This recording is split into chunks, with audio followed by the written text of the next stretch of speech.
Boa noite a todos e a todas. Estamos aí já sendo transmitidos aí pelo canal do Facebook. Portanto, o pessoal que está aí nos curtindo aí, participando aí dessa live, deixe suas curtidas aí, suas questões também podem ser colocadas para que o professor Helder Lacerda possa responder durante a sua exposição. Então, nós estamos aqui hoje iniciando essa segunda etapa do projeto Cine Sofia, com a programação Cine Sofia em Casa, devido aí à quarentena. Nós estamos realizando então aí, e com vários professores convidados, hoje e outros estudantes também, pesquisadores, que são convidados para apresentarem filmes. Semana passada tivemos aí a live com o Lázaro, sobre o filme O Processo, baseado na obra de Franz Kafka. Hoje nós vamos ter, então, aí a exposição, a análise do filme Parasita, com o professor Helder Lacerda, professor do Departamento de Filosofia da UERN. E também nós temos aí na sala, participando conosco aqui para fazer parte das questões, das perguntas, para incrementar o debate, os acadêmicos José Marcos, estudante de Filosofia, Harrison Rasten, estudante de Pedagogia, Everton, também estudante de Filosofia, acadêmico de Filosofia, e Gilda Ashley, estudante do curso de História. Exatamente. Então, nós vamos, então, agora dar início à exposição, professor Helder, depois teremos o debate. Então, quem estiver nos assistindo aí nas redes sociais, pode mandar suas perguntas para que o professor Helder Lacerda possa responder na sequência. Então, vamos dar início agora com o professor Helder Lacerda. Boa noite, professor. Tudo bem? Boa noite, Ramos. Tudo bem? Primeiro agradeço, né, pelo convite, né? Agradeço, acho que eu fiquei bem entusiasmado. Antes da pandemia, lá na UERN, né? A gente tinha batido um papo sobre o Parasita. E, assim, eu fiz algumas considerações, aí eu separei alguns pontos e separei algumas imagens para a gente ir conversando sobre o filme, né? O filme foi, vamos dizer assim, do apanhado que eu fiz, o filme aconteceu, foi uma grande surpresa para o cinema coreano, porque ele aconteceu exatamente quando a Coreia completa 100 anos de cinema, né? E ele, além de ter levado um filme, né, na categoria, quer dizer, não é um filme de língua inglesa, é um filme estrangeiro que ganha o Oscar de melhor filme. Ele não entrou na categoria de melhor filme estrangeiro, né? E já tinha sido, na verdade, reconhecido em outros festivais de cinema, como o Festival de Cannes, o Festival o Leão de Ouro, né? Ele ganha o Globo de Ouro, né, de melhor filme estrangeiro e tudo.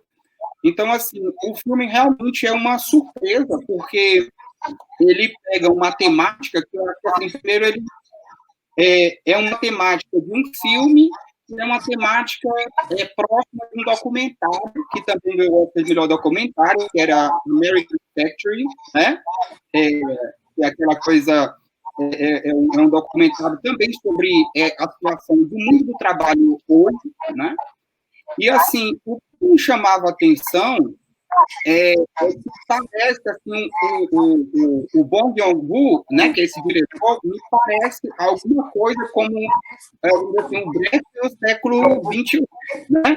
Porque ele, assim, o filme, né, é um filme propriamente que você tem uma retratada, né, de forma muito sutil, um processo, vamos dizer assim, de luta de classe, né? Mas a primeira coisa que me chama a atenção é que é como se você tivesse a classe da família Kim que mora no subsolo, né? é uma classe que tem que trapacear para ter o privilégio de ser explorada, né, por uma família de classe média alta, que é a família do Sr. Park, que é um cara que trabalha numa empresa no ramo de tecnologia, pelo que a gente percebe no filme, né? Quer dizer, o nome da empresa é Another Brick, como se fosse a próxima pedra, né? O próximo tijolo. E ele é um cara premiado, etc, etc. Mas eles são caracterizados como uma família rica e simpática. Então, é um privilégio ser explorado, está disponível 24 horas, né, para uma família rica e simpática. É um privilégio ter condição de trabalhar e acordar de madrugada e preparar o prato preferido de uma criança mimada da família, né? É um privilégio ter de representar índio-americano na guerra, ser o índio participar de uma encenação, né, que a função de todos ali, também para satisfazer o desejo de um menino rico, mimado, né, de uma família de classe média americanizada.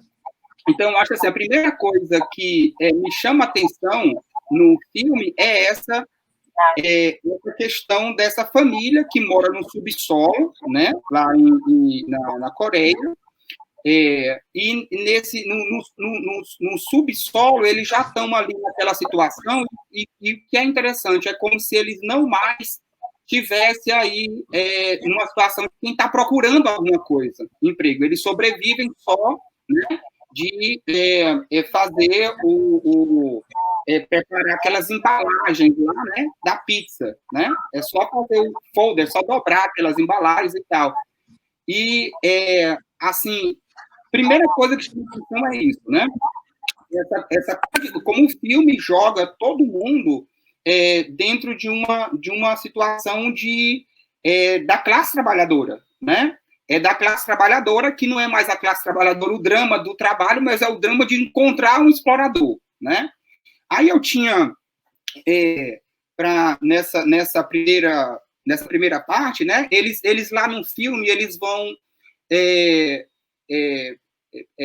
falar que o que é a figura do parasita, né? Quem é o parasita, ou o que é o parasita, né? E o próprio diretor, ele faz essa reflexão, e no começo do filme aparece aquela cena em que a família Kim está lá olhando para uma janela, por sinal muito semelhante às duas janelas, né? A janela da família Park, que é uma janela no formato da tela de cinema, e a janela no formato menor, mas também naquele mesmo ângulo, da família que mora no subsolo, e ele deixa que quando chega aquele movimento da detetização, eles deixam a janela aberta para que matasse os parasitas, né?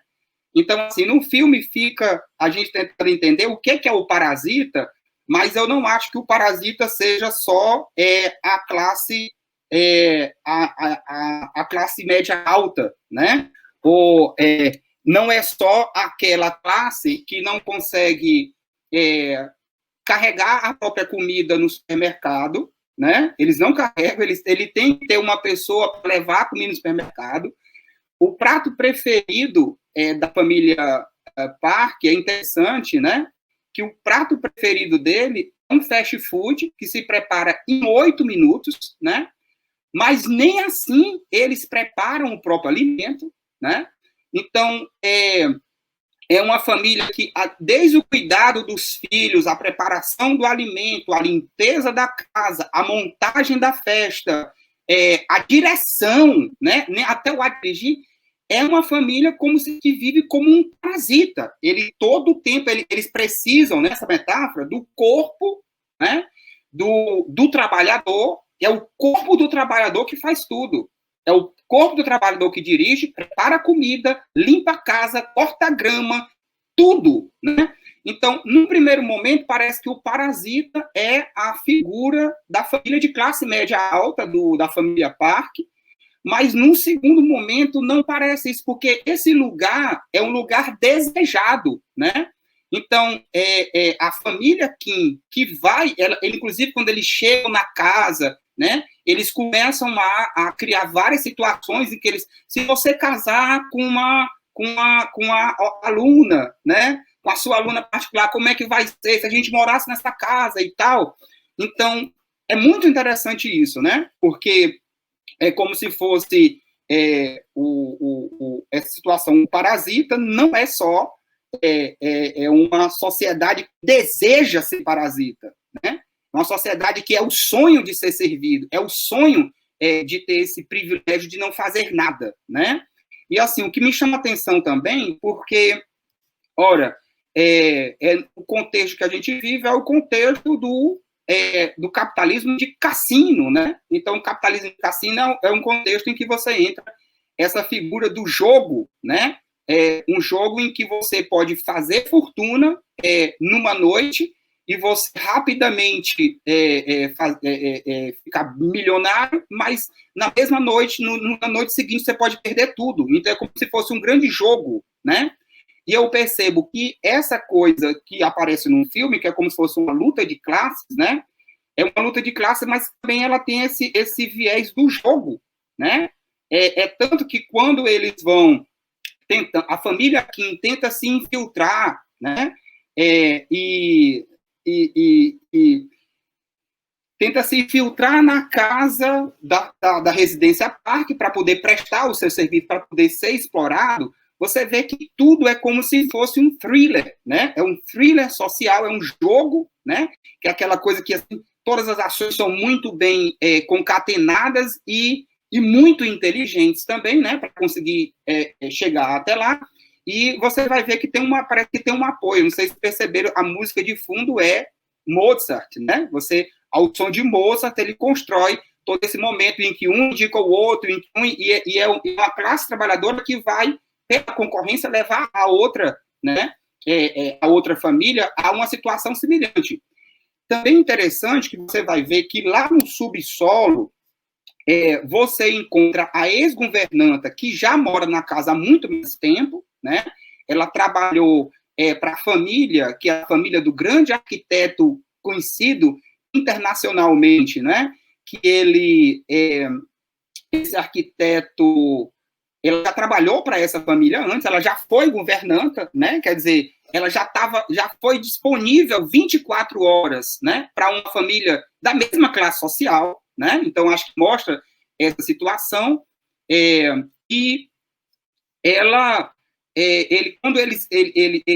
ela revela como é que ela chegou àquela situação de se tornar governanta. Eles eram donos de uma panificadora, se eu não me engano, em Taiwan, que faliu.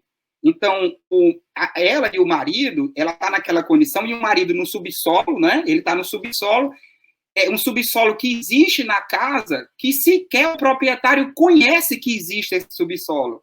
Ele comprou sem saber da existência do subsolo, né? Que classe é essa, né? Que não conhece nem a casa que habita, que não prepara nem o próprio alimento, que não põe nem as compras dentro da sacola, tem que alguém carregar a sacola para essa classe, não é? Quer dizer, então, eu acho que o Parasita mostra essa situação de luta de classes de forma muito sutil, né? Muito irônica, ainda tem esse elemento do jogo, né? Toda essa coisa, você vai ver quando a professora de artes, né? Que, na verdade, não demorou mais do que uma simples pesquisa no Google para saber o que é arte-terapia, né? E ela conseguiu lograr a mãe da Song, né? E se apresentar como uma especialista que foi formada numa universidade de prestígio nos Estados Unidos, de Illinois, né? Então, e aí você vai ver quando aquele trabalho, quando ela vai entrar na casa, na residência, antes de tocar a campainha, tem aquele trabalho de memorização, Jessica, Illinois, filha de mãe, né, filha única, ela faz aquele trabalho, é como se fosse um jogo, né? Então, ali aparece, eu acho muito interessante nesse filme, esse elemento do jogo, né? E um jogo de imitação, né? Porque, assim, para eles poderem penetrar, se infiltrar naquela casa, eles vão ter de representar, né? Eles vão ter de representar, inclusive eles sabem que eles estão representando, porque numa das cenas finais, quando o professor de inglês, né, na cena final que vai ter a festa lá, já teve a inundação, eles já estavam com a casa totalmente debaixo d'água, né, eles tinham perdido tudo, e eles têm de voltar para casa. Quando ele olha na janela, ele diz, você acha que eu pertenço a isso? Né? Eu me encaixo aqui? Né? E ele diz também assim, a primeira coisa que ele observa ali, ele saiu de uma noite terrível, né? Chegou em casa, perdeu tudo, ele vai descendo aquelas escadarias que só faltam não terminar, e depois de um dia, né, daqueles, ele chega e ele percebe que, como eles são espontâneos, eles são tão bonitos, nem parece que é improvisado, né? Ele percebe isso naquelas pessoas que estão ali naquela situação, né? Então, quer dizer, esse elemento da representação, acho que está muito presente no filme, e, inclusive, quando a família, né, tenta preparar o Sr. Kim, que é o pai da família que mora no subsolo, para poder abordar a mãe do Da-Song, a esposa do Sr. Park, para convencê-la de que a antiga governanta estava com tuberculose, né? Então, olha como é interessante. Eles começam a fazer aquele ensaio teatral, que é impressionante aquilo ali, né? O filho diz, papai, a emoção está lá em cima, você tem que trazer a emoção aqui, ó, que está muito, então... E é impressionante que eles vão contracenando aquela cena dessa preparação, dessa encenação, com a cena real, né? Em que ele está chegando para ela, em que ele forjou uma selfie, em que ele consegue ver a mulher de trás tossindo. Então, eles armam aquilo ali. É muito interessante isso, né? Porque eu acho que tem esse elemento do jogo, e tem uma coisa interessante também no filme, que não há uma, vamos dizer assim, uma construção de uma luta de classes maniqueísta, né? O rico que é malvado, não, nada disso, né? Então tá tudo, todo mundo vive sobre um mesmo sistema, né? Que tem uma mesma lógica, né? O logro, né? Eu acho que isso fica muito, muito bem caracterizado no filme.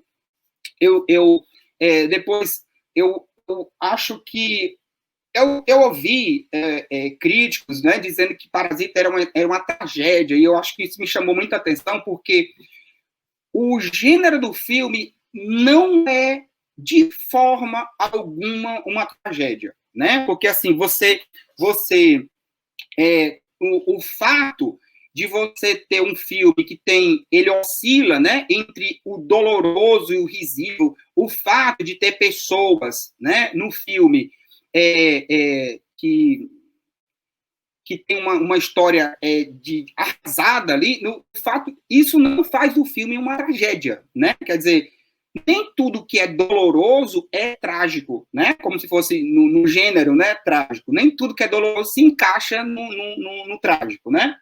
E aí eu vejo assim, se tivesse um critério, né, decisivo para dizer por que o filme não é trágico, né, diria, é um critério simples, né? Assim, quando a linguagem trágica, né? Ela sempre tem um elemento poético, sempre tem a presença do sublime, né?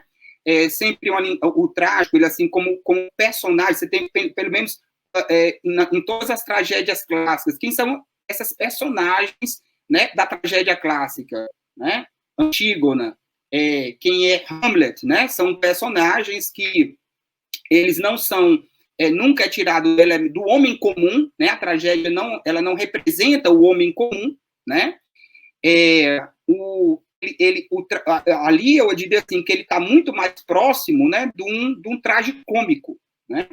O trágico, tanto ele é belo, né, quanto ele tem um elemento sublime, né? Como ele tem a linguagem trágica é essa, né? É a linguagem poética, né? Então, o filme, apesar de ser muito interessante, ele não tem essa linguagem, eu vejo, poética, sublime, né? A questão do elemento o grandioso não está presente, né?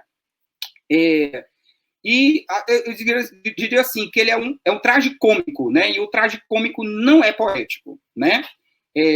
O Parasita é bem tragicômico, né? Eu acho que um segundo critério, né, que a gente colocaria para dizer que o Parasita não é uma tragédia é essa questão dessas personagens que não é o homem comum, né? Quer dizer, essa ideia desses personagens que são, vamos dizer assim, que se encontram muito longe do homem comum, está presente em toda a história da tragédia. Você pode colocar, mesmo que você esteja falando de Sófocles, ou de Shakespeare, mesmo que você esteja falando de Eurípides, ou de um Federico Garcia Lorca, todos têm essa característica, né?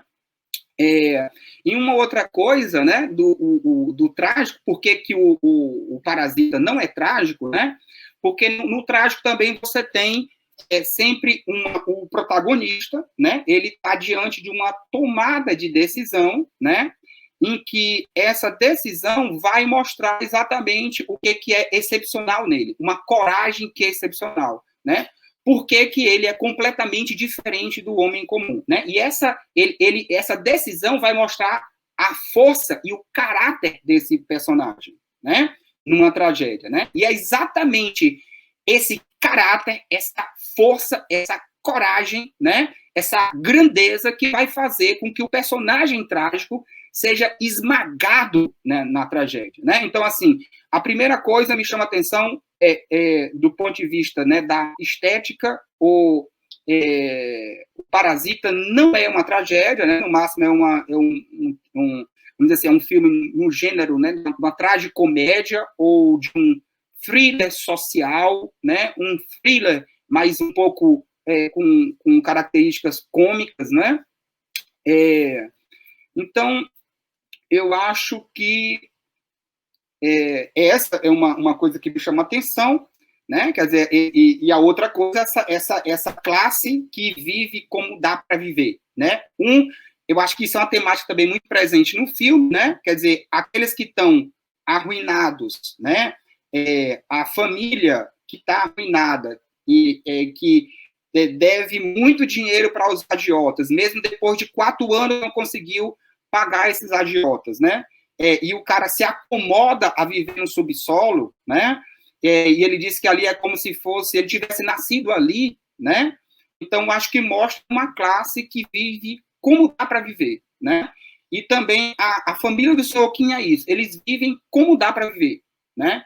Eles não procuram mais nada, eles não têm mais sonho, eles não têm mais esperança, inclusive ele se vê surpreendido quando recebe uma visita, né? A família que aquele momento que eles recebem uma pedra do irmão que é universitário, né? Que esses são outro nível, né? Que vem de um mundo que não é aquele mundo que eles vivem. É o momento que ele tem vamos dizer assim, um flash de esperança, mas uma esperança que só pode ser mantida acesa através da falsificação do diploma, através do jogo, através do logro, da trapaça, né? É como se fosse uma sociedade que não teria, eles não se veem mais como pessoas, que aquela sociedade tem mecanismos de ascensão normal para eles, né?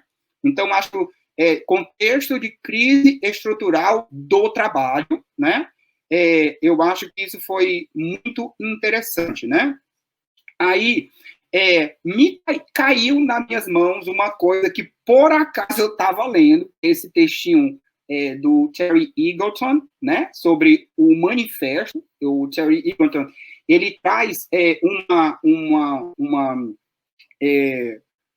ele traz, depois do livro, né, ele traz algumas falas do Engels, né, que foram colocadas aqui, que não tem em nenhuma tradução brasileira, em nenhum texto, nem da Boitempo, nenhuma tradução do manifesto no Brasil. Eu achei muito interessante e resolvi traduzir 2 passagens que eu acho que de cheio seriam bem endereçadas ao Parasita. Uma, ele diz assim, pergunta, a pergunta é, como o proletário difere do escravo? Resposta, isso é o Engels dizendo, o escravo é vendido de uma vez por todas. O proletário tem de se vender diariamente e a cada hora. O escravo individual, propriedade de um mestre, já tem a existência segura. Por mais miserável que seja, através a existência assegurada, por mais miserável que seja, através do interesse desse mestre. Mas o indivíduo proletário, propriedade de toda a classe burguesa, por assim dizer, cujo trabalho só é comprado quando alguém precisa dele, não tem a existência segura. Essa existência é garantida apenas para toda a classe proletária. A classe proletária tem a existência assegurada, mas o indivíduo não tem a existência assegurada, né? Mas isso aqui, claro, a gente está no contexto de 1848, aqui é em 49, quando o Engels escreve isso, né? Então, ele diz assim, a classe, né, proprietária, a classe proletária, mas não para o indivíduo, a existência assegurada pela classe, mas não para o indivíduo. O escravo está fora da competição. O proletário permanece nela e sente todas as suas flutuações. O escravo é, por um lado, uma coisa e não um membro da sociedade civil. Já o proletário é reconhecido como pessoa, como membro da sociedade burguesa. Mas o que ele diz? Ele fala dessa coisa que nem o escravo, nem o servo estavam submetidos, que é o quê? A concorrência. A competição, você não tem a existência garantida e você sofre aquilo que nem o escravo, nem o servo sofria, que é todas essas oscilações, né, da concorrência. Acho que isso é um aspecto do filme, né, que é muito claro, a concorrência entre duas famílias diferentes da classe trabalhadora que estão ali numa espécie de conflito, quase que como se fosse, como chama no jargão de futebol, né, no mata-mata. Um marca o outro, né? Quer dizer, você coloca a irmã, quer dizer, como se fosse um trabalhador marcando o outro para poder tomar o lugar daquele e ser explorado pela família Park, né? E aí o Marx termina dizendo o seguinte, o escravo pode, portanto, ter uma existência melhor do que o proletário, mas o proletário pertence ao nível mais alto de desenvolvimento da sociedade e é ele próprio em um nível, né? E ele próprio ele está no nível mais alto do que o escravo, né? Mas, quer dizer, vamos dizer assim, é uma citação que eu acho muito interessante, porque a temática do filme é essa também, a questão da concorrência, né? Então, eu não sei quanto tempo tem ainda, Ramos.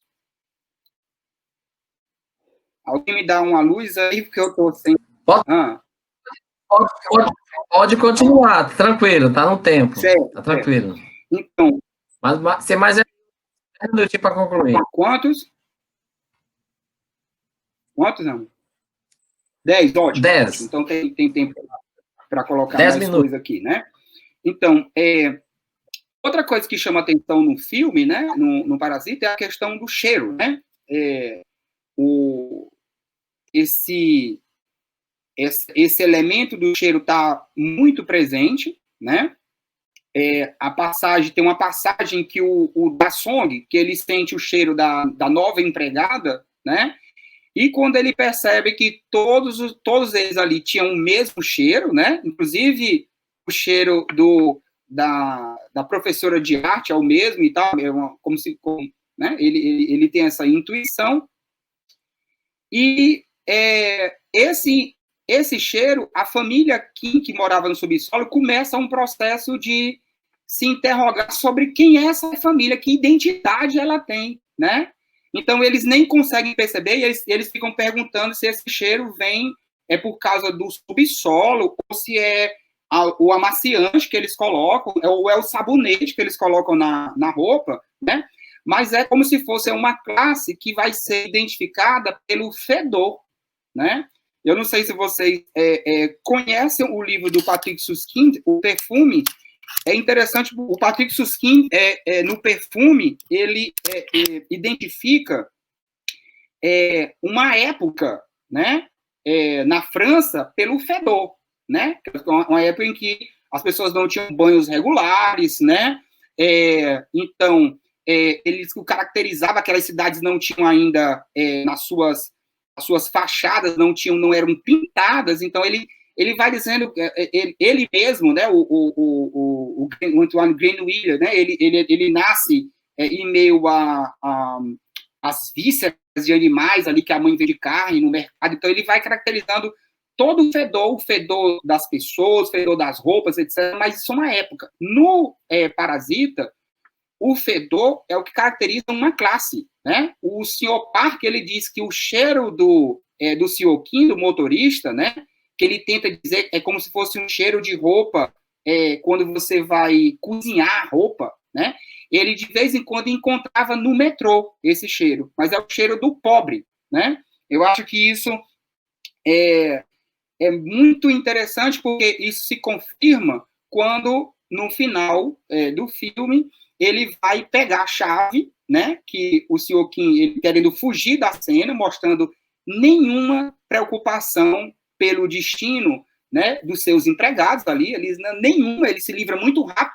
Isso também é um tema no filme, né, quando a governanta, a antiga governanta começa a relatar que ela tinha ela volta à residência do Sr. Park, né, a família Park, para pegar alguma coisa que ela tinha esquecido. Ela diz, ela foi descartada, ela foi mandada embora de um modo tão rápido que não deu para tirar uma coisa que ela tinha deixado lá, né, que era o marido que estava escondido há mais de 4 anos, né, e então essa coisa eu acho que está muito presente do descarte e da nenhuma importância daqueles que servem, daqueles que são o braço, daquele que é o braço, as pernas dessa família parasitária, né? Quer dizer, esse total indiferença do que vai acontecer, isso aparece muito no filme, isso me chama muita atenção, né? Quando acontece, o rio transborda, a família vai para um acampamento, né, fazer os caprichos do troféu narcísico da família, que é o da Song, é o menino, né, mimado, e por algum motivo eles retornam, né, e essa coisa que aconteceu, essa inundação, é como se fosse completamente ignorada pela família, né? Você vê quando o Sr. Kim sai do abrigo, dorme num ginásio, né? Eles dormem no ginásio, a família toda convoca os trabalhadores para voltar, para preparar a festa, né? Inclusive, é exigido deles o estado de espíritos, engajar-se numa festa, mesmo depois de tudo que aconteceu. Ele... quando acontece isso, né? Então você vai ver que quando o senhor Kim vem dirigindo, ele vai fazer, ele leva a madame ao supermercado, ela faz compra, ela compra vinhos, ela compra camarão, ela vai fazer um prato francês e convida enquanto convida os amigos, ela relata quais são os pratos que ela vai fazer, e ela abre a janela do carro, né? Ela baixa o vidro da janela e ela começa a dizer que, olha como o sol, a chuva foi maravilhosa, porque o dia ficou lindo, né? Quer dizer, a sociedade, as coisas acontecem de forma que as classes que estão em cima nem se dão conta, né, do que está acontecendo com a maior parte da sociedade. Eu acho que essa temática da indiferença está presente lá, né, no filme, nesse momento e em vários outros, no final da festa, quando o Sr. Park vai lá e quer pegar a chave, ele, mesmo diante, o senhor Kim, o motorista dele, que ele tinha uma boa relação, está lá com a filha ensanguentada, né, nos últimos momentos, ele nem tem nenhuma consideração, ele pede só que ele jogue a chave para ele abandonar o mais rápido possível aquele lugar, né? E quando ele faz isso, que ele vê a chave cai debaixo do assassino da filha do Sr. Kim, que ele vai levantar, ele sente aquele mau cheiro novamente, né? Então, ele faz aquele gesto, né?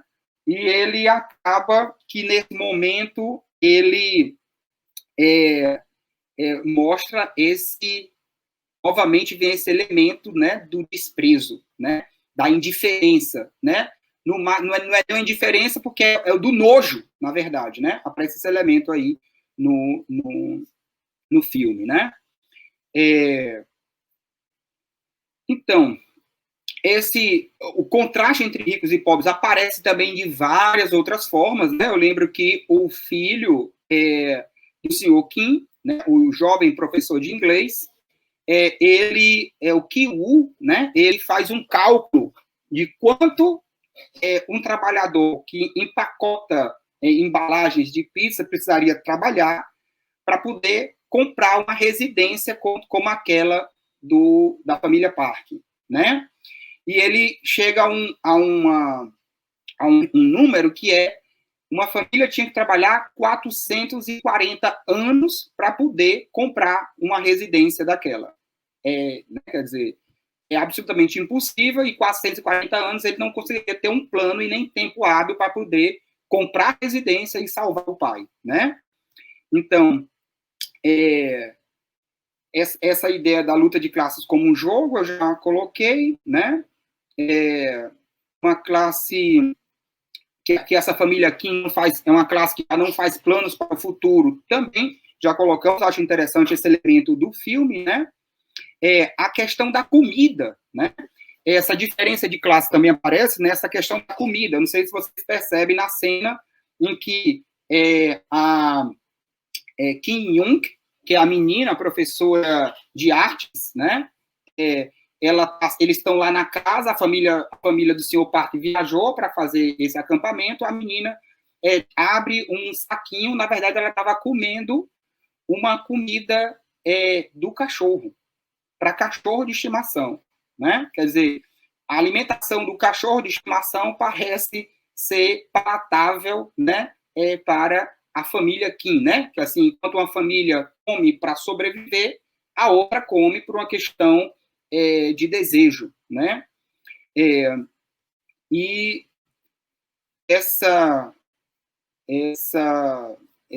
apresentação, né, da song, né, do menino, da criança, é feita, né, como se mostrando também assim um aspecto dessa família que é uma família americanizada, que tem os Estados Unidos como uma espécie de referência, né? Tanto que o entretenimento do menino é alguma coisa que diz respeito à história dos Estados Unidos, né? E aí a gente vê uma classe, né, média também colonizada, né? E aí chama atenção a semelhança entre a classe média sul-coreana colonizada, americanizada, e a classe média brasileira americanizada e colonizada também. O Moro, a referência dos Estados Unidos, né? E o som da classe média brasileira. Então, eu achei esse elemento que parecia um pouco universal, né? No filme. E aí você tem outro aspecto interessante que eu vejo no filme é a história também desse trabalhador, que é o Kitaek, né? O Kitaek, que é o Sr. Kim, o pai, né? O chefe da família, se essa expressão não faz sentido, o chefe da família que mora no subsolo. Aí ele conta a história dele.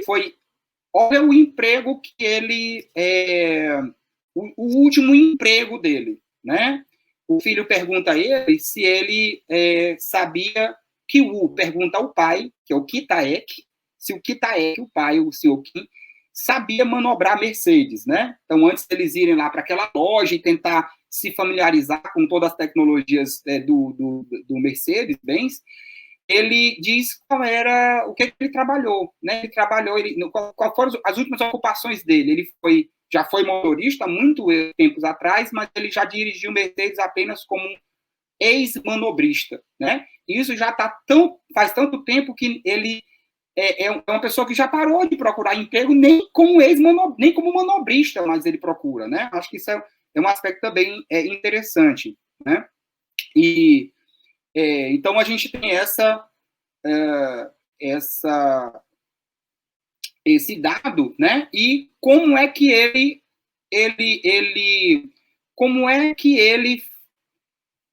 como é que a leitura dessa temporalidade para a família do Pitaé, para a família Kim, né? Que ele diz que ele foi manobrista, mais ou menos, né? Ele ficou desempregado, mais ou menos, quando teve a quebra de uma churrascaria, né? E de uma confeitaria, né? Então, olha só, o filme dá essa referência, né? De uma vamos dizer assim, do que se passa com essa classe média de pequeno, né, e microempresário que com qualquer oscilação cai para a classe trabalhadora. Tema que está nos manuscritos econômicos filosóficos do Marx, né? Isso aí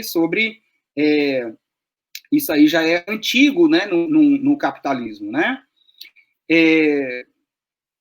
O que mais, né? Então, outro aspecto aí que a Kim Jung, a jovem professora de arte, também me chama a atenção tudo isso, né? Quer dizer, ela dizer que simplesmente o que ela fez para se passar como professora de arte terapeuta, né?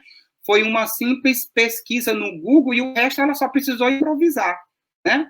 Então, olha só o que é essa classe média alta, né?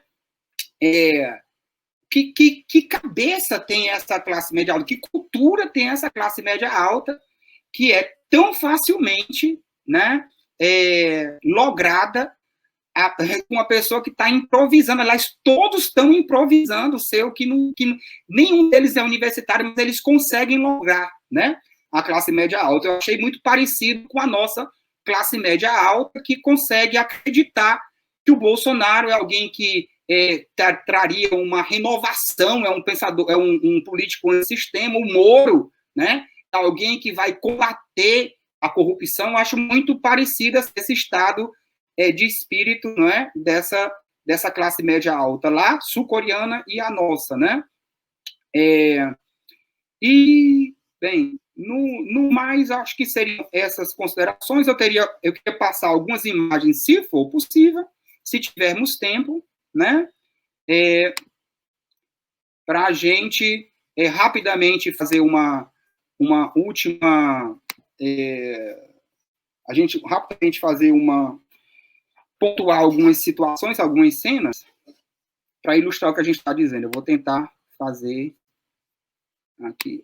Deixa eu separar. Assim. Então, vamos lá. Vou compartilhar aqui minha tela. Então, aqui a gente tem algumas imagens, eu vou... Não é essa. Não é essa imagem. Vamos lá. Essa aqui é o prato, né? Que vocês... Não sei se vocês estão... Bem, deixa eu ver se está aparecendo a imagem. Eu acho que não. Está aparecendo a imagem, gente? Alguém sinalize aí? Não. Não, então... Não está aparecendo a imagem nenhuma, só a minha, né? Então, deixa eu ver. Tá pronto. Acho que agora vai aparecer. Agora vai aparecer, você acha, né? Então, vamos lá. Deu certo. Então, vamos aqui. Tá aparecendo? Nada. Pronto, apareceu. Não, acho que não tá aparecendo. Tá aparecendo. Tá aparecendo, ótimo. Então, certo. Ótimo. Então, eu vou passando aqui, porque essas são as imagens.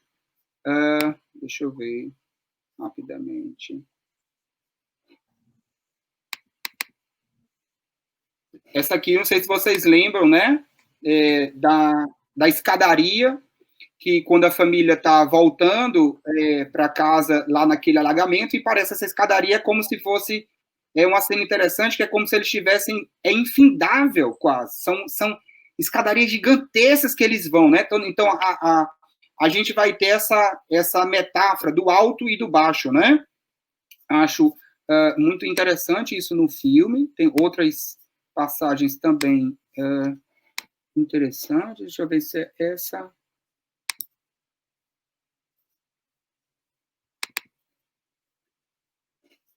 Essa cena que vocês sabem, não é? É a cena que o Kyu, aqui, ele olha para a aluna dele e ele observa a festa, depois de ele ter propriamente passado um dia dormindo, né, num abrigo, na verdade, né, num estádio de futebol, e ele tem aquela diferença perguntando se ele se enquadra aí, né?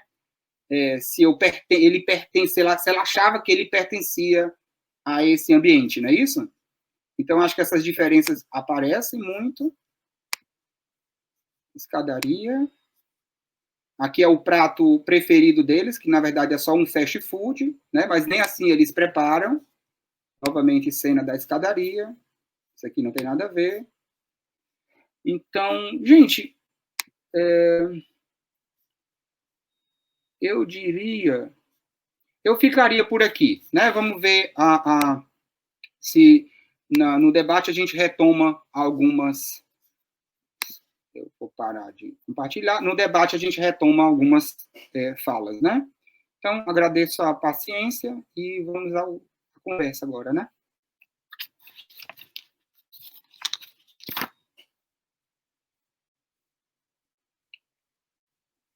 Muito bem, ótima apresentação. Fazer aqui alguns breves comentários para a gente suscitar o debate. Aí depois nós temos aí os participantes da sala também que vão fazer alguns comentários aí para você, e algumas reflexões, perguntas, para a gente poder aprofundar mais essa discussão. Só alguns dados importantes sobre o filme. O Parasita, né, foi lançado em 2019, Coreia do Sul, né, a nacionalidade do diretor, e de fato, assim, ele foi uma surpresa muito grande, né, assim, ele que realmente era uma expectativa grande, realmente, para a crítica, né, cinematográfica, já gerou uma grande expectativa de ser um bom filme, um grande filme a ser premiado, mas superou todas as expectativas possíveis, né. Então, assim, ele conseguiu algo inusitado na história do cinema, né? Ele somente em 1952, 51, 52, que o filme conseguiu ganhar tanto o Oscar do melhor filme, como também a Palma de Ouro. Quer dizer, somente em 52, praticamente, isso aconteceu, e ele passou a ser também o único filme que ganhou os 4 melhores prêmios, que é o Oscar do melhor filme, melhor filme, o melhor diretor, o roteiro original e o filme estrangeiro, quer dizer, o único que até hoje conseguiu arrecadar esses grandes títulos aí. Surpreendente realmente na história do cinema, surpreendeu Hollywood. E assim, ele teve muitas premiações, além dessas que eu coloquei, prêmio do Sindicato dos Atores, melhor elenco, Oscar de melhor filme estrangeiro, né? César de melhor filme estrangeiro, prêmio Globo de Ouro, melhor filme estrangeiro, prêmio BAFTA de cinema, melhor filme estrangeiro, e mais 33 premiações. Realmente não daria para a gente poder relatar aqui todas essas premiações que eles ganharam. Premiadíssimo mesmo, né? Na história do cinema. Isso foi uma grande surpresa, uma grande surpresa. Nos casos de se ganhar, gente, o melhor diretor, o melhor roteiro original, mas, de fato, se levaria a ganhar o prêmio do melhor filme. Mas já aconteceu o caso de ser o roteiro, melhor direção, mas não ganhar o melhor filme, né? Mas realmente surpreendeu, e isso foi algo realmente inusitado na história do cinema. É bom a gente enfatizar isso, né? E Uma questão importante também para a gente, que você tocou aí, que acho que é algo bem interessante para se debater, é a quebra do clichê, né? O clichê norte-americano aí do cinema, né? Você tem, o próprio diretor fala que ele não se enquadra em nenhum gênero, né, assim, cinematográfico. Se coloca, às vezes, como um suspense, um thriller, uma comédia, mas não se enquadra, né, nesses gêneros cinematográficos, né, assim, algo completamente inusitado, diferente. O próprio diretor chegou a dizer que era uma comédia sem palhaço, né, específico, e também era um suspense sem vilões, ou sem vilões específicos, poder identificar quem é o vilão, quem é aí o palhaço daquela tragicomédia, enfim, de fato é um filme que ele inova em muito, revoluciona o cinema, revolucionou o cinema. O cinema da partir do Parasita, da partir de Parasita vai ter que repensar seus conceitos em muitos aspectos, em muitos aspectos.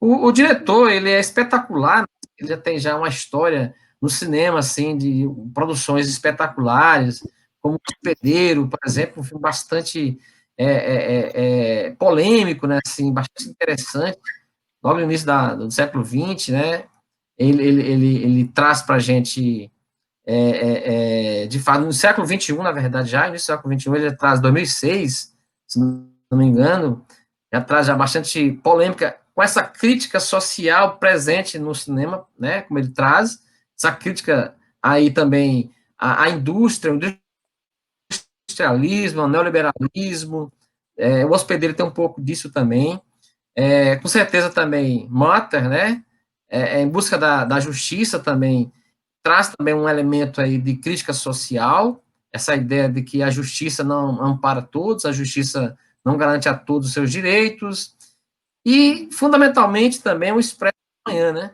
Expresso do Amanhã é um filme espetacular também, muito interessante, espetacular, né? Ele cria realmente um cenário distópico, né? Uma distopia, é um mundo apocalíptico aí, um mundo todo resumido a pessoas dentro de um trem, que se divide também em castas sociais, em estamentos sociais, e as pessoas são diferenciadas, distanciadas umas das outras, com alguns privilégios em relação aos outros, como também no Parasita você vê esse elemento de crítica, né, social. Claro que não dá para a gente também estabelecer, como você bem colocou, Helder, existe ali uma dualidade, né, realmente o vilão, o herói, o mal, o bom, porque você vê que, em alguns momentos, quando a família Kim pôde ter o seu status, né, adentrou a vida na sociedade rica, né, ali quando participou dos seus benefícios, adentrando ali, convivendo com a família do Parker, eles também passaram a ser opressores, né, com a governanta, com o motorista, por exemplo, que eles fizeram lá eles articularam uma maneira de demitir o motorista, de demitir também a governanta, depois não tiveram pena em relação ao marido da governanta que vivia lá preso, né, submisso, no porão, enfim.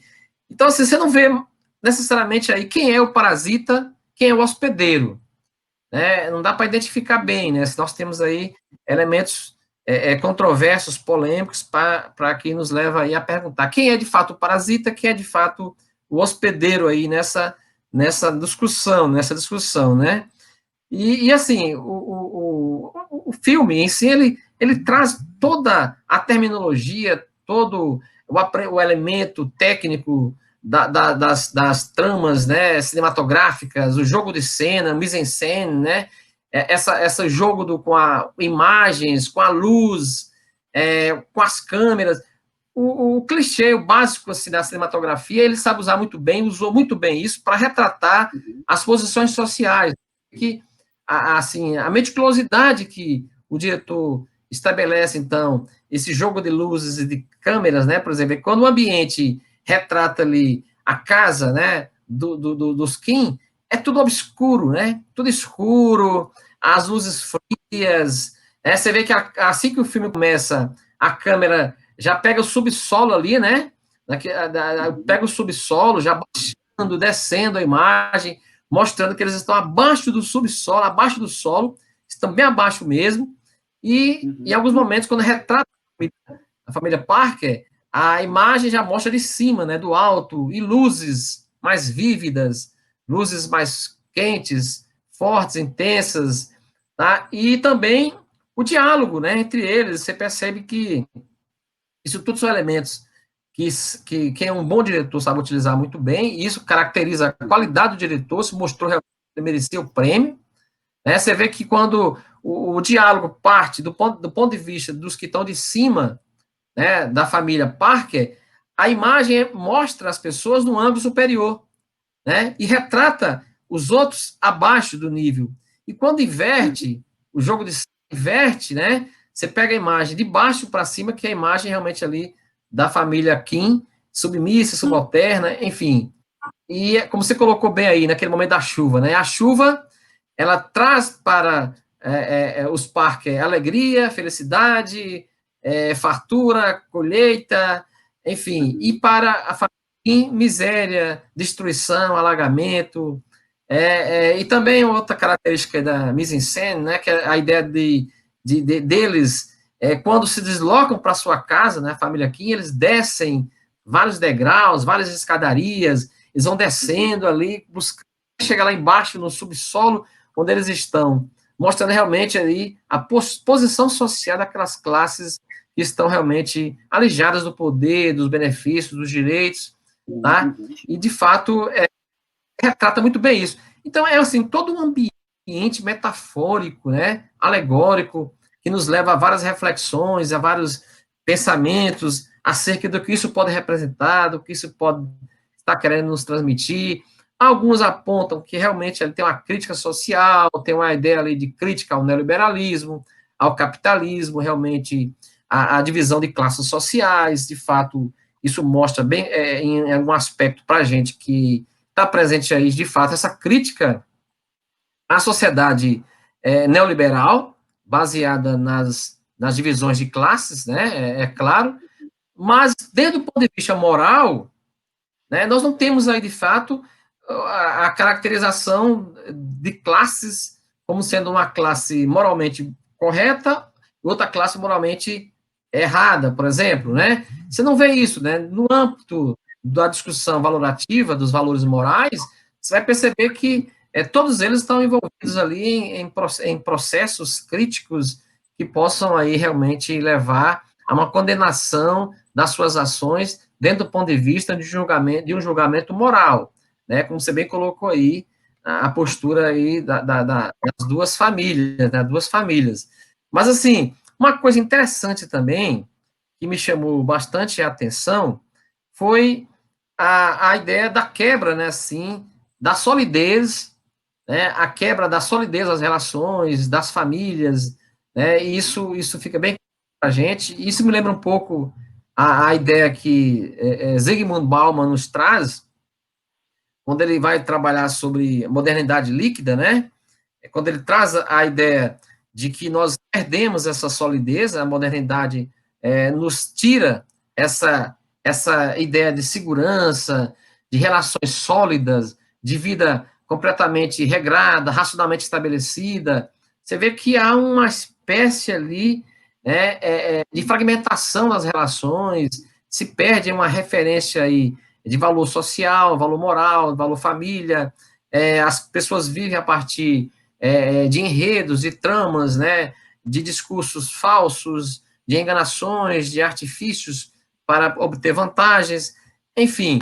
E aí, isso é um aspecto importante para a gente poder enfatizar no nosso diálogo, né? E aí, assim, Helder, já abrindo para uma questão para você, que você também possa nos trazer um pouco aí de reflexão acerca da atualidade, né, ou pelo menos do que o filme Parasita pode nos trazer de reflexão acerca do que estamos vivenciando hoje no nosso Brasil, né, no nosso país.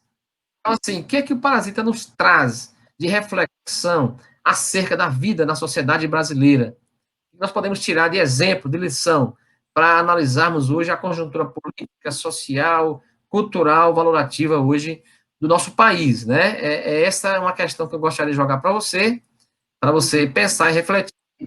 Mas aí aproveitaria para nós temos aqui 3 colegas que queriam participar, também fazendo exposição, mas antes de passar para que, acho que Gilda, né, vai fazer primeiro a questão dela, mas só poder aqui, relatar que nós estamos aqui com várias pessoas participando aqui nas redes sociais, Francisco Marques também, que manda um abraço aí, o Alex Felipe também, um abraço aí para você, o Helder, Davi Rebouças também, está participando aí conosco, Matheus Oliveira, Ednardo Queiroz Filho, Rafael Nunes também, que colocou aqui uma questão interessante, né? Ele coloca aqui ele coloca aqui que achou muito interessante, né? Muito interessante também como foi mostrada a colonização da classe média alta, cultura estadunidense.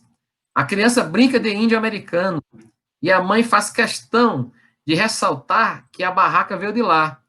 Então, a questão que ele coloca, depois também comentar sobre isso aí, essa questão da aculturação, colonialismo cultural. Também temos aqui para a gente também Ednardo Queiroz Filho, Ednardo Wesley. Ednardo Wesley fala sobre a questão, essa dualidade apontada pelo professor Helder resume bem a obra, ótimos apontamentos. O Davi Rebouças também coloca aqui para a gente uma questão interessante. Ele diz: por isso que o Nordeste está para votar em Bolsonaro, pois são pobres e vivem à medida da necessidade, pois o Nordeste não tem um parque industrial consolidado, por isso São Paulo pode ter uma esquerda combatente. Bom, aí é uma questão aí sobre a questão da participação política de acordo com o nível social, né? E, bom, então são essas questões inicialmente. O Rafael Nunes coloca aqui outra questão, depois da outra rodada eu falo para você, e também o Davi com outra questão para você responder. Nas eu vou ler. Domício também está presente, Domício Cabral, falando sobre a questão da pedra, que é um referencial alegórico interessante. Ricardo Décio, grande psicólogo, presente também aí. Enfim, temos aqui questões feitas aqui pelo pessoal que está nos acompanhando no Facebook, que depois dessa rodada eu vou ler para você responder. Mas aí eu gostaria que Ashley fizesse a sua pergunta. Ashley. Boa noite, professor. Boa noite, tudo bem? Tudo bom? Tá aparecendo aquele negócio aqui na frente do comentário. Ai, saiu. Eu não estava vendo vocês, não. Eu vi que o cara que fez o filme, né? Ele tinha dito que o filme não era sobre política, né? Não tinha nada relacionado à política. Só que a gente viu que tinha uma crítica social muito forte, né? Por trás, trazendo o discurso de diferentes classes sociais e etc. E aí eu queria saber o que é que você acha, se realmente é um filme político ou Gilda, não. assim, eu ouvi uma fala dele também. Ele não tinha intenção, essa não foi bem, ele disse que não tinha intenção, ele acabou que ele ficou surpreendido porque ele foi mostrar uma coisa que era uma realidade sul-coreana, mas ele percebeu que isso parecia uma coisa que é a realidade do mundo todo, que todas as pessoas, ele disse essa frase, que as pessoas parecem que a gente vive sobre o mesmo país chamado capitalismo, né? Então, eu acho muito interessante isso, porque ele mostra o local e você vê coisas que tem, por exemplo, essa classe média que o Rafael colocou aí muito bem, né, Rafael? Essa classe média alta, colonizada, né? Com essa coisa, inclusive, quando o Rafael ele colocou aí a questão na fala da esposa do Ciclo Park, né, da mãe do Dasson, da criança mimada, quando ela vai colocar a criança lá, aqueles que foi comprar nos Estados Unidos, que o pai estava preocupado se a água se não ia molhar o menino. Ele disse, não, porque foi feito nos Estados Unidos, como se foi feito nos Estados Unidos, é sinônimo de coisa incrível. Imagina só, o carro da General Motors, né, recente que saiu aí aqui no Brasil, aqueles que pegaram fogo, aquele que é o que mais vende aqui no Brasil, o Onix, né, essa última leva de Onix que fez, eles tiveram que parar as fábricas de produzir o ônibus porque pegou fogo. Então, só que no imaginário dessa classe média alta, é como se fosse uma raça superior, né? Que as coisas que eles fazem são, né? Então, eu achei assim, por exemplo, eu acho que esse elemento é um elemento que, o que diz, né? Que eu acho que vai a pergunta do Ramos, a sua, e um pouco assim, comentando a observação interessante que o Rafael colocou aí, que é esse imaginário parece que é universal. Agora, interessante assim, porque quando você vai para a Europa, a extrema-direita europeia, inclusive na Alemanha, que tem partido neonazista, tinha o NPD, aí tem um partido agora que ganha muita expressão lá, que é o AfD, né, a alternativa para a Alemanha. Essa extrema-direita é interessante, que ela tem uma pauta anti-globalização, no sentido de cada cultura ter o direito a se preservar, e acredita, eles são anti-americanos. Eles criticam, eles são muito críticos dessa influência da cultura americana em todo canto, e eles acham que as pessoas têm direito a ter a própria cultura. Então, você vai ver, né, assim, esse anti-americanismo tanto presente em parte do mundo islâmico, como presente em alguns momentos na extrema-direita europeia, né? Muito interessante isso. Mas, assim, a classe média ali, no caso, é muito parecido com a nossa classe média, né? Quer dizer que quando pensa num outro país, para termos de comparação com o Brasil, não pensa em país latino-americano, não pensa no México, não pensa no Chile, não pensa em nada, pensa nem na Europa, nem na social-democracia alemã ou francesa, mas também pensa nos Estados Unidos, né? Como se fosse o país que está mais próximo a gente em termos econômicos, né? Então, acho muito, muito interessante isso, né? O filme teve muitos pontos, o filme teve muitos pontos muito interessantes, né? Um deles que eu também achei interessante é que a menina, né, a filha lá da família Kim, ela quando sofre lá, tipo, tem a chuva, né? Não tem a chuva. E aí ela parece estar bem acostumada com a situação, né? De viver no caos, que ela pega lá, acende um cigarro e fuma tranquilamente, né? Como fosse uma coisa corriqueira. Muito interessante, O que eu tempo não todo tinha ela nem. tá Eu no estava caos tentando dela. entender aquela imagem, e agora eu entendi só a partir da tua fala, realmente, né? Assim, que realmente você colocar isso, ela estava tão acostumada a viver no caos que ela acende cigarro, né? Não tinha percebido isso, né? Uhum. Não tinha percebido. Pois é, achei muito massa. Aí, Helder, temos aqui algumas das questões. Primeiro, o Davi Rebouças, ele pergunta aqui. Everton trouxe um ponto. Everton fez uma pergunta, Everton? Não, ele colocou aqui, né, tipo, o fato de que foi um filme sul-americano seria mais uma evidência simbólica da queda da hegemonia ocidental. Sul-coreano. Eu não sei se dá para vocês verem, mas aqui O aparece. fato de que foi um filme sul-coreano seria mais uma evidência simbólica da queda da hegemonia ocidental. Bom, é uma questão interessante também para se retratar aí. Mas, enfim, tem essa questão aí colocada. O cinema sul-coreano está revolucionando, né? Assisti há pouco tempo um filme também no sul-coreano, me recordo bem. Dia Difícil também é o nome do filme. Muito polêmico também, muito interessante, intrigante também, assim. É um filme baseado apenas naquela cultura anterior, né? Mais voltada para filmes de luta, de disputa, enfim, mas é um filme também que nos traz reflexões sobre os valores da sociedade, a questão da condição humana. Esse filme também, Dias Difíceis, também é muito interessante assistir, de um sul-coreano. Enfim, realmente tem revolucionado. O cinema também do Irã, né? O Irã também tem muitas produções interessantes também. Enfim, Bollywood. Eu tenho uma preocupação. Da Ásia. Agora, Helder, tem aqui uma pergunta, Helder. Para você juntar tudo isso aí, a pergunta do Everton, né, da Ashley, mas também tem o Rebouças também, o Davi, que fala sobre a questão do Nordeste, a diferença do Nordeste e do Sul, essa questão da cultura, da diferença, né? Fala sobre o poder simbólico, ele fala que o escritor deu poder simbólico, acho que ele fala de Bourdieu, né? Se não me engano, acho que é Bourdieu. Fala sobre a possibilidade de uma ascensão social, mesmo se formando em medicina, mas se foi pobre um dia, ele leva a pobreza consigo. É uma questão que está colocando aí. Outra pergunta aqui também, interessante, do Domício Cabral, ele fala: a pedra, inicialmente utilizada como objeto de contemplação artística metafórica é posteriormente utilizada como uma arma contra a cabeça dos personagens.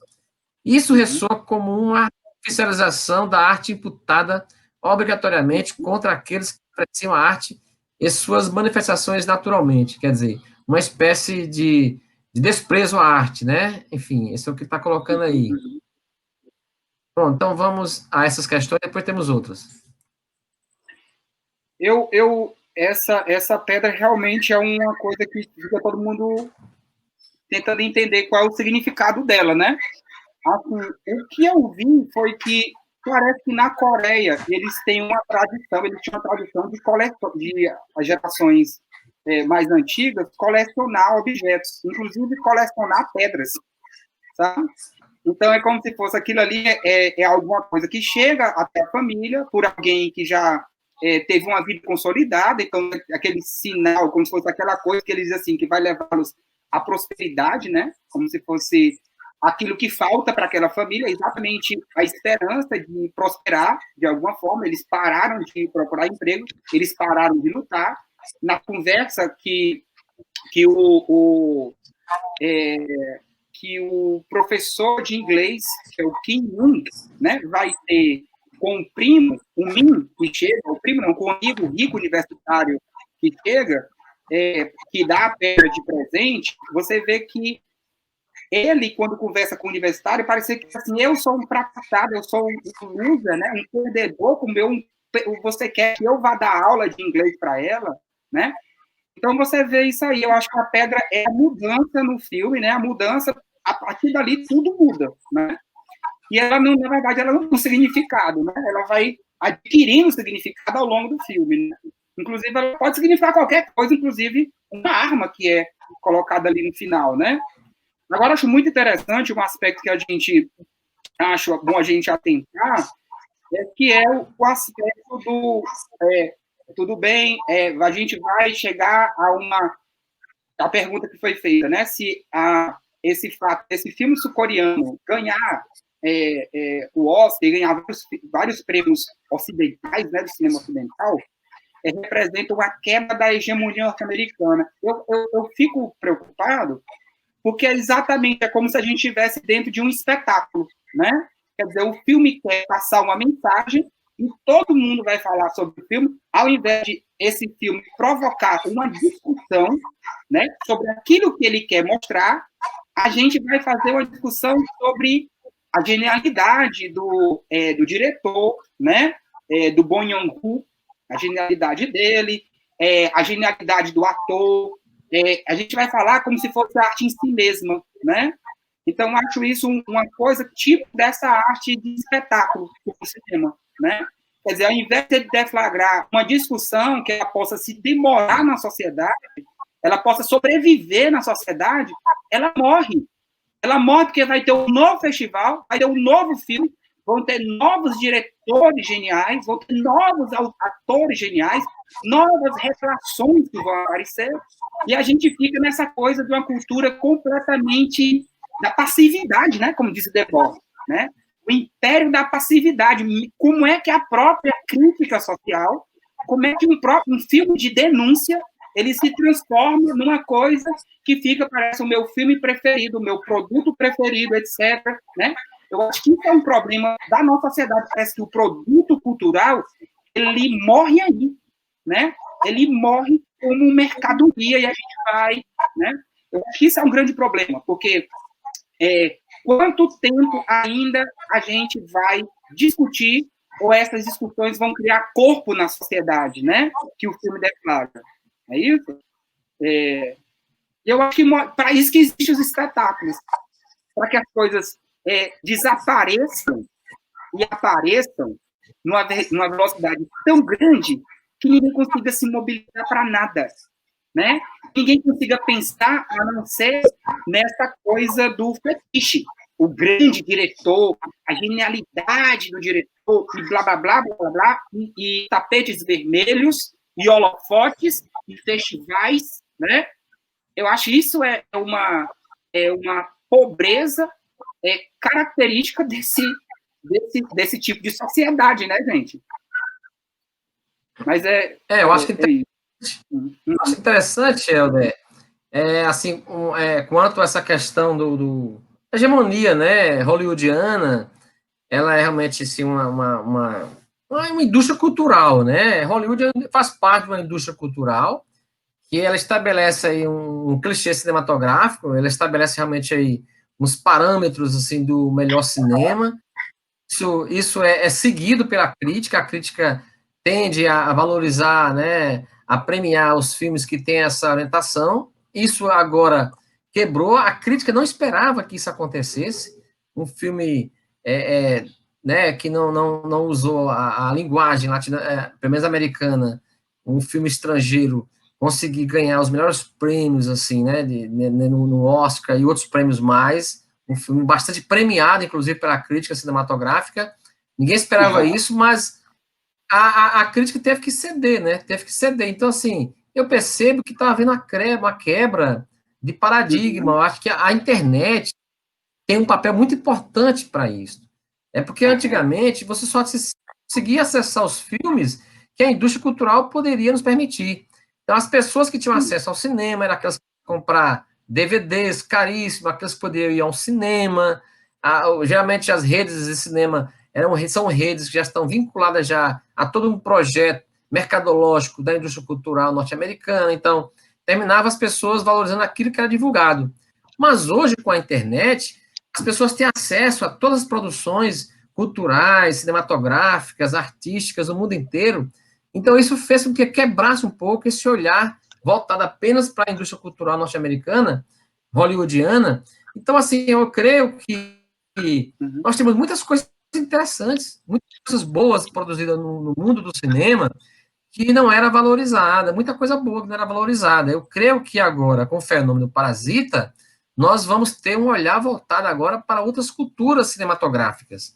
Então, eu creio que, longe de se fazer uma apologia, né, um endeusamento a Bong Joon-ho, né, Bong Joon-ho, longe de fazer uma apologia a esse diretor, que ele foi espetacular, ele tem uma história recente do cinema, mas assim, ele tem grandes produções cinematográficas, já foi cogitado antes para obter outras premiações, longe de se fazer o endeusamento dele, realmente, né, ele realmente tem suas qualidades, mas eu creio que ele vem quebrar paradigmas, né, eu creio que agora nós vamos ter, acho que nós podemos dizer que o cinema tem agora um momento antes e depois do Parasita.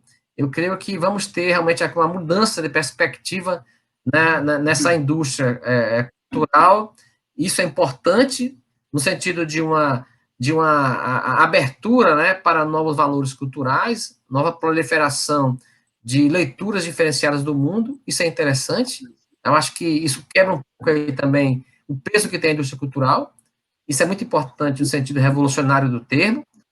Eu acho que o Parasita, além da qualidade do diretor, do filme, do elenco, espetacular, mas também, dentro do ponto de vista político, social, ele nos traz aí, com certeza, uma perspectiva de quebra de olhar, né, quebra uma ideia de hegemonia sólida, né, de ideia em termos de cinema, isso é muito importante, que repercute também ao nível das relações de disputa de poder na sociedade. Acho que é interessante pensar nesse sentido, né? Acho que isso vem nos trazer perspectivas interessantes.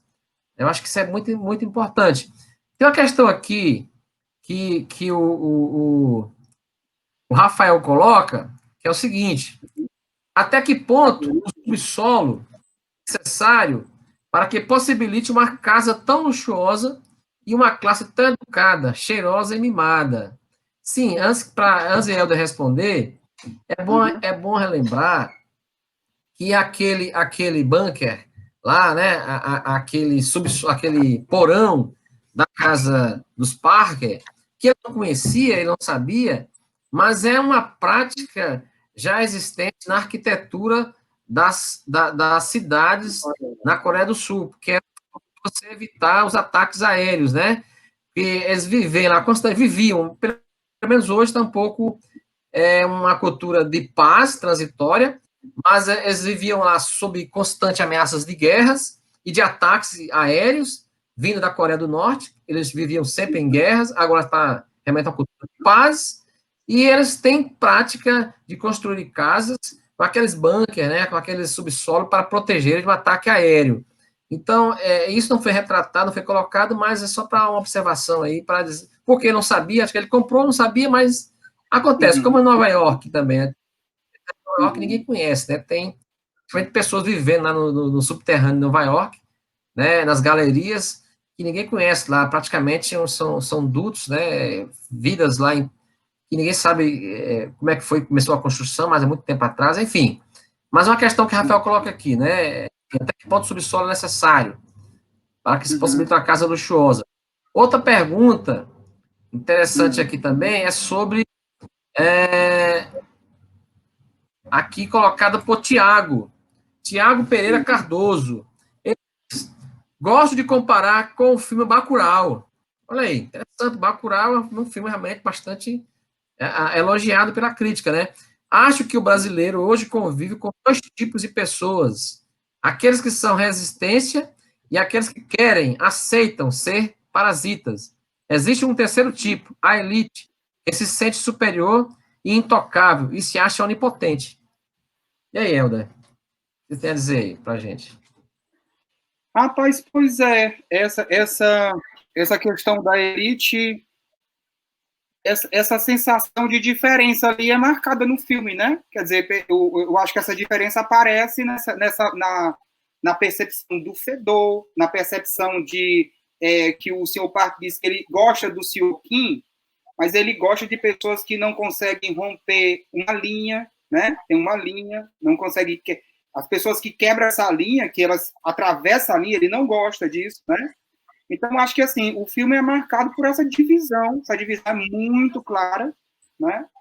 Entre a presença de toda uma família dentro de uma casa, mas é uma presença que, apesar de estar infiltrada, ele não pode romper extrapolar certas, né?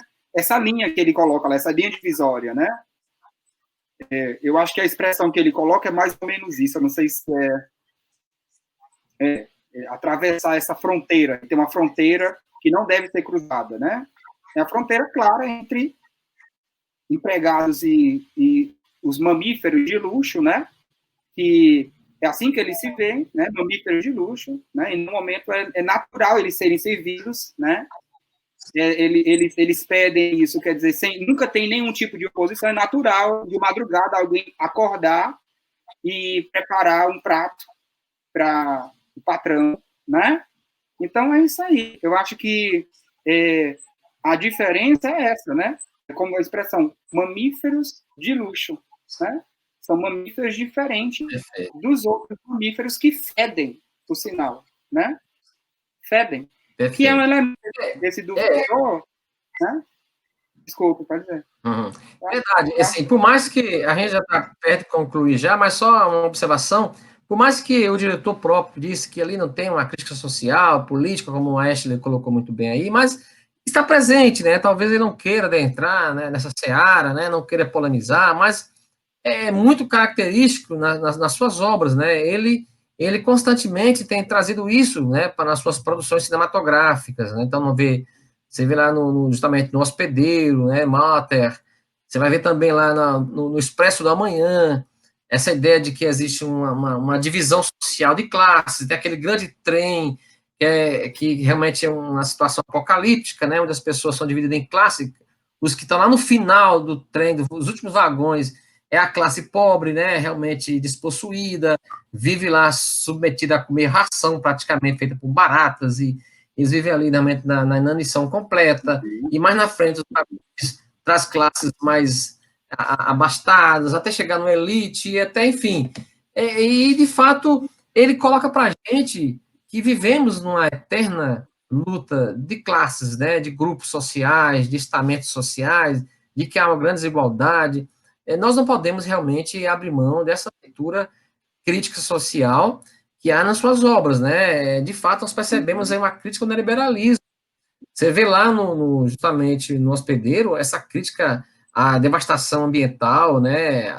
A forma como a indústria tem destruído o meio ambiente e trazendo realmente aí transtornos, trazendo anomalias, A peste agora, a própria pandemia, nos traz realmente uma reflexão acerca de como a indústria, o desenvolvimentismo industrial tem agredido a natureza, e isso realmente repercute aí nas reações que a natureza nos traz, né, e, de fato, estudos apontam que essa própria pandemia agora tem a ver um pouco também com esse desequilíbrio ambiental, enfim, né, que isso tem realmente trazido para a gente grandes prejuízos, grandes transtornos, como lá também, justamente no hospedeiro, vamos ver também essa ideia desse monstro que surge de uma anomalia que vem a partir dessa introdução à natureza de elementos químicos, né, poluentes, e também no Expresso da Manhã, isso é muito claro, e também no Parasita, cara. Acho que ninguém pode abrir mão de que há ali, sim, nele,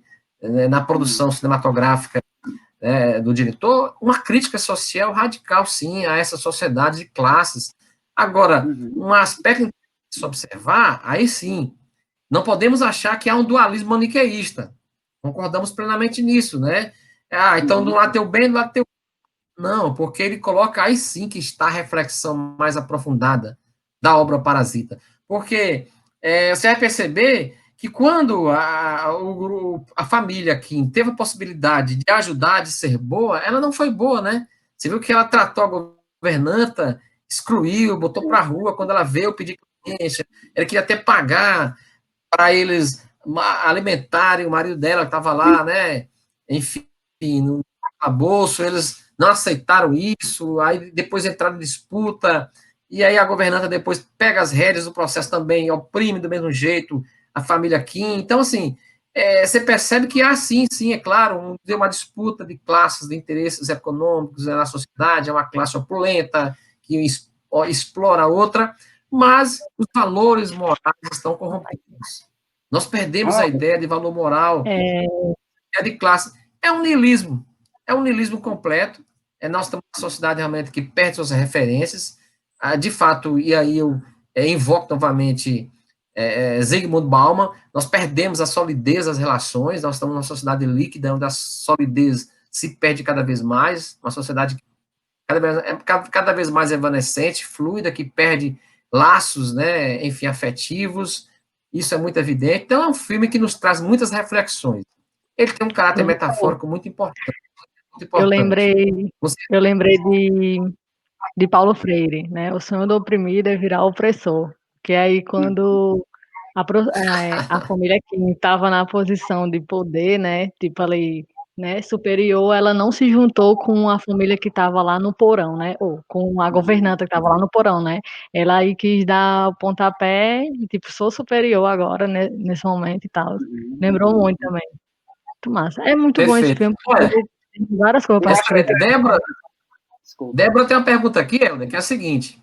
Ela fala assim: olá, boa noite, Débora Mariano. Helder, a cena em que o Sr. Park age de forma egoísta, inconsciente, consciente, ao socorrer o filho desmaiado e ignora a professora de artes, que está esfaqueada, jogada ao chão, o que acha desse egoísmo, que só existe para com os nossos, e o ato de desprezar os que não fazem parte da família, mesmo que haja uma relação mútua, empregador e funcionária, mas completamente ignorada, né? Isso é muito presente, né? A questão do cheiro, né? Sentindo o mau cheiro do motorista e tal. Essa ignorância para com a autoridade, né? E aí? Sim. Não, assim, a tua fala é interessante, a negociação lá entre as duas famílias, lá no bunker, porque quando a antiga governanta diz, eu tenho aqui um dinheiro, e esse dinheiro aqui, eu posso pagar, era um dinheiro que era para pagar o agiota, e ela oferece esse dinheiro a usurpador do emprego dela, né, para que ela viesse de 2 em 2 dias alimentar o marido no bunker. E depois ela vê que a mulher não tem nenhuma empatia, e ela diz assim, não, uma vez por semana só, né? Então você vê aquela situação como se fosse de uma sociedade que todo mundo interiorizou esse sujeito que é quase um psicopata, né? A total a total indiferença de todo mundo por todo mundo, né? Eu acho assim, não é só a indiferença do Sr. Parker para com aqueles que lhe servem, porque ele é um parasita, por quê? Porque ele se serve do corpo dos outros. Ele, é como se ele não tivesse mãos nem nada, todo mundo vai fazer as coisas para ele, né? Mas também essa indiferença é também no seio desses indivíduos que estão sobre a pressão da concorrência para sobreviver, que no caso são os trabalhadores, né? Não quer dizer que é a classe trabalhadora. São os desempregados, aqueles que estão ali beirando o desemprego, que demora muito tempo, né? Quer dizer, 4, 5 anos, que já nem busca mais. Então, acho que é isso que é interessante, né? Como se fosse o elemento que é o patógeno, é toda uma forma de sociabilidade que é muito além do rico e do pobre, aquela idealização de que o pobre, que quem faz muito é Leonardo Boff, né? O pobre é depositado nele, né? Leonardo Boff gosta daquele, dá um exemplo que eu achava interessante, diz assim, você vai na favela, morreu o pai de uma criança, ou a mãe e o pai. Não é nenhum segredo que uma família amiga passa a cuidar daquela criança, adote aquela criança. Se você vai no Alphaville, aqui em Mossoró, morreu o pai e a mãe de uma criança numa tragédia, é provável que ninguém vá pegar aquela criança e vá adotar aquela criança e cuidar daquela criança como se tivesse um vínculo, né? É como se as pessoas não têm mais um vínculo, né? E o que é que ele diz? Aí o Leonardo Boff diz assim, ele cita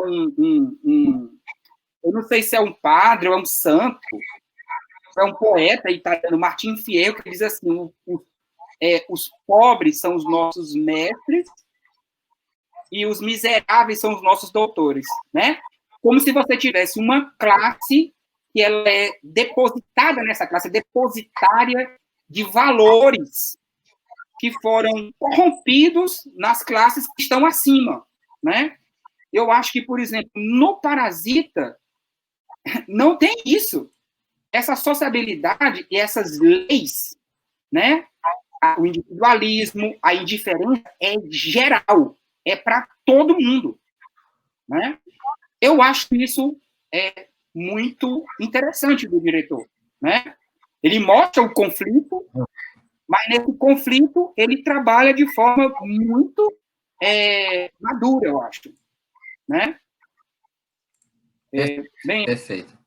Helder, uma pergunta aqui do acadêmico de pedagogia, Harrison Rasten. Ele vai fazer a pergunta dele agora, aí depois da pergunta você responde, já faz as considerações finais. Nós já estamos aí no limite, beleza? Harrison. Boa noite a todos, vocês estão me ouvindo? Estou ouvindo. Ok, boa noite. Boa noite, professor Helder. Há uma frase dita pela família Kim durante toda a obra, que eles dizem assim, isso é tão metafórico. Por exemplo, quando eles recebem a pedra que simbolizavam a prosperidade, ou quando eles veem um quadro pintado pelo filho da família rica. E essa frase, eu acho que ela traduz bem a obra. Durante o filme, ele usa de várias metáforas, que já foram tais quais comentadas aqui por todos. Por exemplo, que literalmente as casas, elas são localizadas geograficamente nas partes mais altas, enquanto as famílias mais pobres, elas vivem em subsolos. Sim, sim.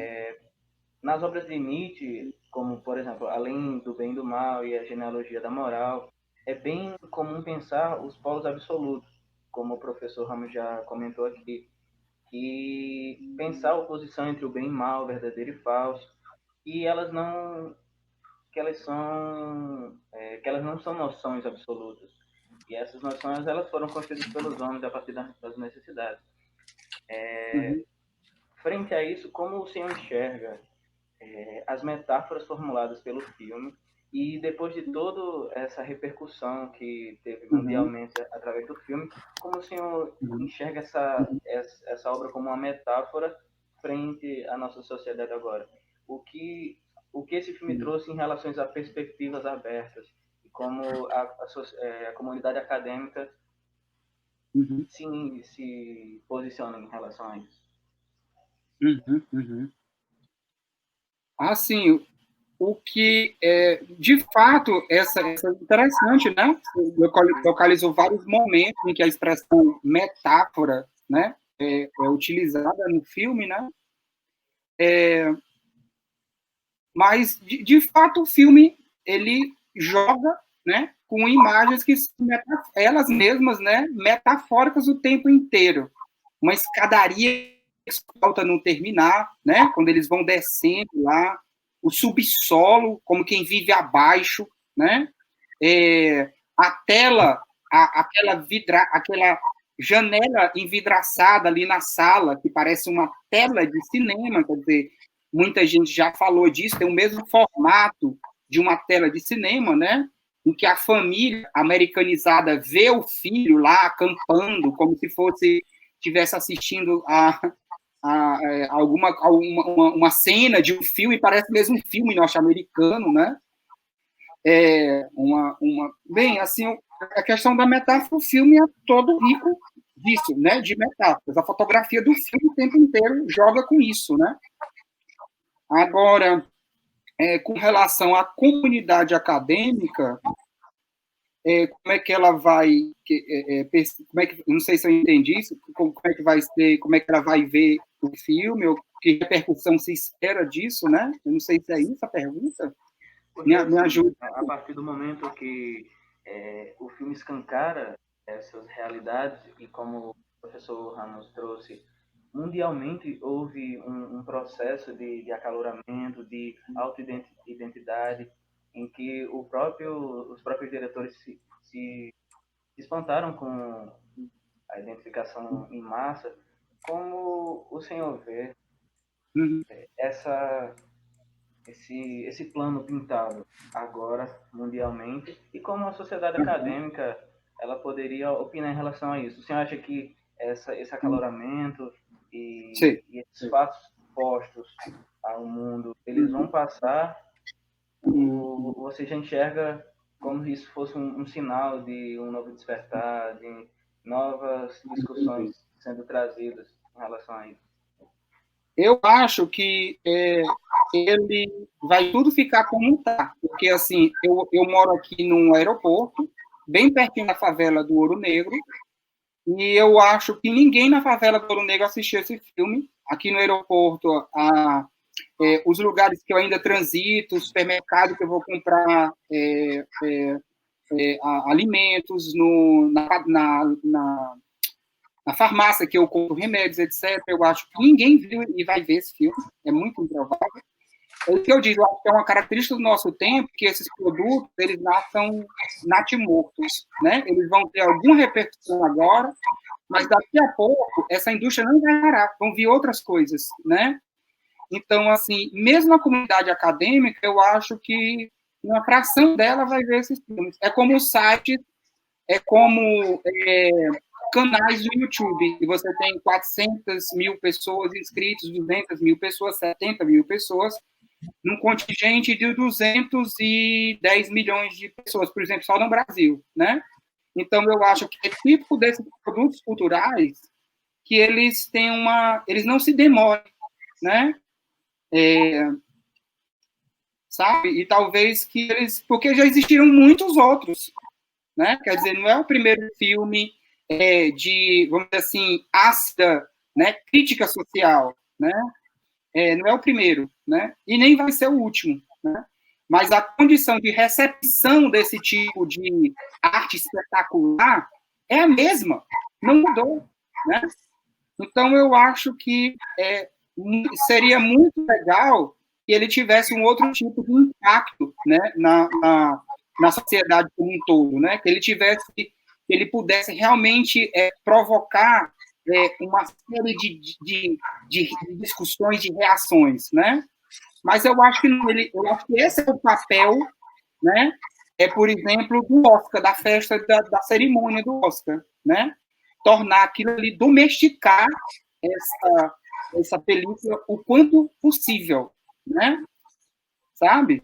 E fazer toda aquela coisa, todo aquele ritual que se segue após a premiação, né? Então, assim, eu não tenho muita essa expectativa de que vai ser, por mais que seja, né, talvez na Coreia, uma realidade local, ele tem um impacto, como aqui no Brasil, aquele documentário, a Petra, né, sobre o golpe, também tem algum impacto, né? Mas, não sei, eu prefiro achar que ele não tem uma grande diferença, né? Mas talvez é isso, talvez ele tenha tido na Coreia um impacto bem maior do que vai ter no resto do mundo, sabe? Eu imagino, sabe, amigo? Ok. Valeu, Helder. Nós estamos realmente com o tempo já bastante avançado, a programação, o tempo foi bem além, né, do programado, mas isso é muito bom, porque gerou um debate, as pessoas participaram. Infelizmente, nós não podemos mais continuar, porque já passamos do prazo, né, estabelecido, programado, mas com certeza a discussão ficou, né? Vamos novamente depois travar esses debates em sala de aula, em outros momentos, outras discussões, ok? E aí, agradecer imensamente aí ao professor Helder Lacerda pela brilhante exposição aí, a análise que ele faz do filme Parasita, muito interessante, né, para nossos diálogos. Agradecer também a presença aí, Gilda Ashley, está aí com a gente também aí, o Harrison, né, Rasten, José Marcos também, o Everton também, que participou conosco aí, né, nessa sala, e o pessoal que está nos acompanhando aí nas redes sociais, no Facebook, mandar suas perguntas, o pessoal que participou com a gente aí nesse bate-papo. Então, agradeço a todos vocês e vamos ficar aí atentos para a programação, né? Semana que vem teremos, então, novamente outra live, dessa novamente, e todos estão aí convidados, vamos fazer aí a divulgação nas redes sociais, para que vocês possam participar. Na próxima semana será o Homem Irracional, não é isso? Com Everton e Domício. Everton e Domício, se não me engano, é essa nossa próxima programação. E vamos estar aqui debatendo também com vocês. Ok, pessoal? Então, um grande abraço aí para todos vocês, a todos e a todas, e boa noite, um abraço. Valeu, Ramos, obrigado, boa noite a todos. Valeu, Gilda. Valeu, Ramos, obrigadão pelo convite. Boa noite. Um abraço.